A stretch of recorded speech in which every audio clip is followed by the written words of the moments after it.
உத்தமபாளையம் அருகே கஞ்சா கடத்தலில் ஈடுபட்ட கும்பல் கைதான நிலையில் சுமார் 2.5 லட்சம் மதிப்புள்ள கஞ்சா பறிமுதல் செய்யப்பட்டது. தேனி மாவட்டம் உத்தமபாளையம் அருகே காக்கில் சிக்கியன்பட்டியில் கஞ்சா கடத்தப்படுவதாக புகார் எழுந்த நிலையில் உத்தமபாளையம் காவல் நிலைய சார்பு ஆய்வாளர் இளங்கோவன் மற்றும் போலீசார் தீவிர ரோந்து பணியில் ஈடுபட்டிருந்தனர்.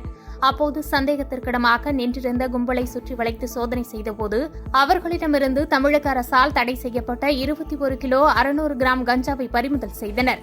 இதற்கிடையில் போலீசாரை கண்டு அங்கிருந்து இருவர் தப்பி ஓடிய நிலையில் 2 பெண்கள் உட்பட 8 பேர் மீது உத்தமபாளையம் போலீசார் வழக்கு பதிவு செய்தனர். மேலும் இவர்களிடமிருந்து பறிமுதல் செய்யப்பட்ட கஞ்சாவின் மதிப்பு சுமார் 2,50,000 என்று தெரியவந்துள்ள நிலையில் மேலும் தப்பி ஓடிய ஆந்திர மாநிலத்தைச் சேர்ந்த சரவணகுமார் மற்றும் விருதுநகர் மாவட்டத்தைச் சேர்ந்த புலிபாண்டி ஆகியோரை தீவிரமாக தேடி வருகின்றனர். பாதகம் செய்பவரை கண்டால் நாம் பயங்கொள்ளலாகாது பாப்பா, மோதி மிதித்து விடு பாப்பா, அவர் முகத்தில் உமிழ்ந்து விடு பாப்பா. அண்மை செய்திகளை உடனுக்குடன் தெரிந்து கொள்ள இணைந்திருங்கள் எம் நாடு தொலைக்காட்சியுடன்.